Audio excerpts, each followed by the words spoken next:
One. Hey guys, Miss Allie here, and today I am so excited about our experiment because it involves one of my favorite things, sunshine. We are going to be answering the question, what colors should we wear to either keep us warm or to keep us cool? Where I am right now, it's currently really hot, so I'm going to need to find colors that keep me cool. What about you? Are you in a place where you need to find colors to keep you warm or to keep you cool? So before we begin this experiment, you are going to need some materials. First, you need to make sure the sun is shining nice and bright where you are. Where I am it is, so I'm very lucky. You also need 5 different pieces of construction paper, all different colors. You will also need tape, a thermometer, and your recording sheet. If you don't have your recording sheet, please don't panic. You can make your own in your journal. Once you have all these materials, you're all set to go.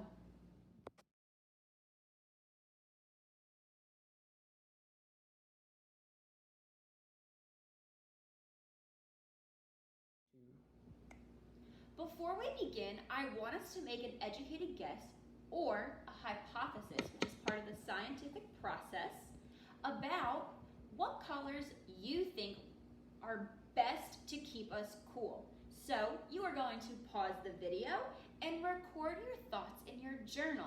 And then when you are ready, go ahead and play the video and continue on.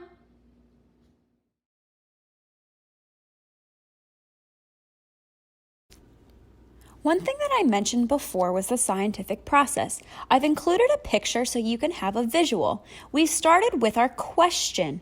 What colors do we need to wear to keep us cool? We've made a prediction on what we think we're going to need to wear to keep us cool.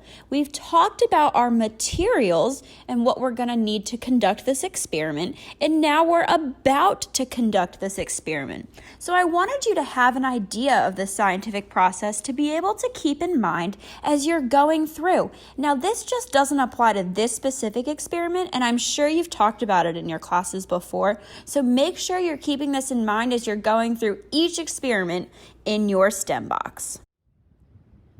Now you can see that we are outside. We've talked about our materials list. We've conducted and predicted a hypothesis or an educated guess that you wrote down in your journal. So now we are ready to put together our experiment. So all our materials are laid out together, and I'm going to walk you through how to set it up. So you have your 5 different pieces of construction paper. I want you to go ahead and fold them in half and tape them to a hard surface. As you can see, I taped them to a driveway because I like a dark surface below my pieces of construction paper. It's a little bit windy out here and I don't want them to blow away, so I taped them on both sides. So fold your pieces of construction paper in half and tape them to the ground. Pause the video to complete this, and once this is done, go ahead and continue. All right, you will remember that in your STEM box you had a thermometer. So what you are going to do is you are going to place the thermometer under each piece of construction paper and record how warm or how cool the temperature is on your recording sheet that I have right here. Now, please don't panic if you don't have your recording sheet. You can always make a new one in your journal. So the way you are going to set it up if you don't have one is I would like you to write starting temperature, and then I would like you to write the color of each piece of construction paper. So I will demonstrate one. Remember, when we record, we want to put it in degrees Fahrenheit. That is the label. So if you can see, it says degrees Fahrenheit right there. That is our unit of measurement that we would like to use. All right, so I'm going to stick my thermometer right under the piece of construction paper to measure, and it is telling me that it is 81 degrees Fahrenheit. So under my white block, I would write starting temperature 81 degrees Fahrenheit. I would like you go ahead and write your starting temperatures for your other 4 colors. So pause the video, go ahead and write your temperatures and play it when you are ready. All right, now that you have all of your temperatures recorded, here's what you are going to do. You are going to let these pieces of construction paper sit for 30 minutes outside. You're going to go in and just leave them, and when you come out, I would like you to retake the temperature of each piece to see if you notice a difference. Remember, and I want you to think back to your hypothesis, you are predicting which color is best to wear on a cool day. Think about how that will play in as you're taking the temperature before and after the 30 minutes. See if you can make any changes after your experiment. Jot some notes down in your journal if you have any ideas during this 30 minutes to see how that can help you. All right, I'm gonna go inside. I will check back with you in 30 minutes to see some of your thoughts and ideas. Best of luck, and I'll see you soon.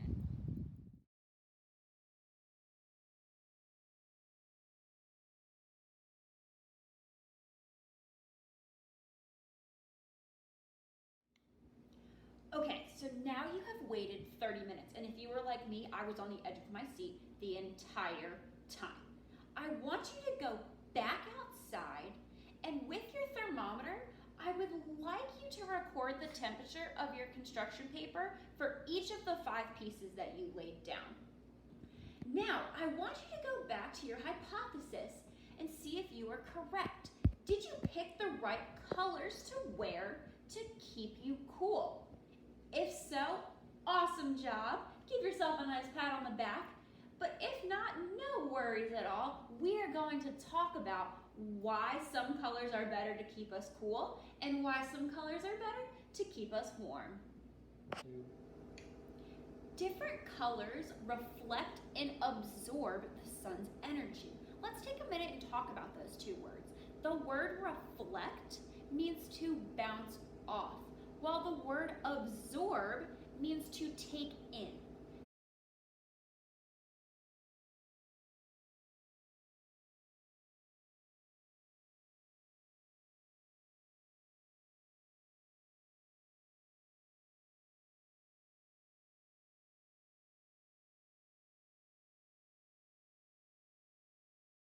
So I want us to think of a sponge when we think of the word absorb. A sponge, when you put it in water, takes in all of that water. That's what the word absorb means. So if you are wearing a dark colored shirt, that dark colored shirt is absorbing all of the sun's heat and energy. It's taking it all in. Meanwhile, if you are wearing a light or even a light colored shirt, the sun's energy is reflecting or bouncing off of you.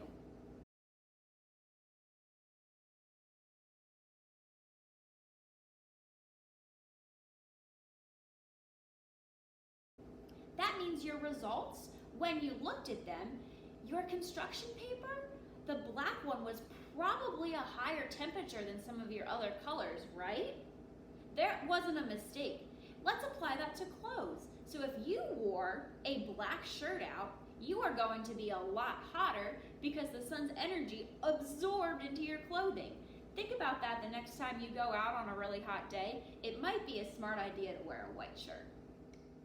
All right, an extension for this activity that is one of my favorites is I would like you to draw or design a person that needs to wear colors to stay warm.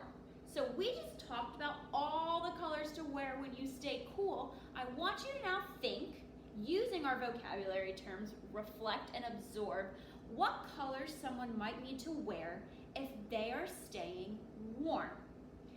Draw your person or your model in your journal, and I can't wait to see your results.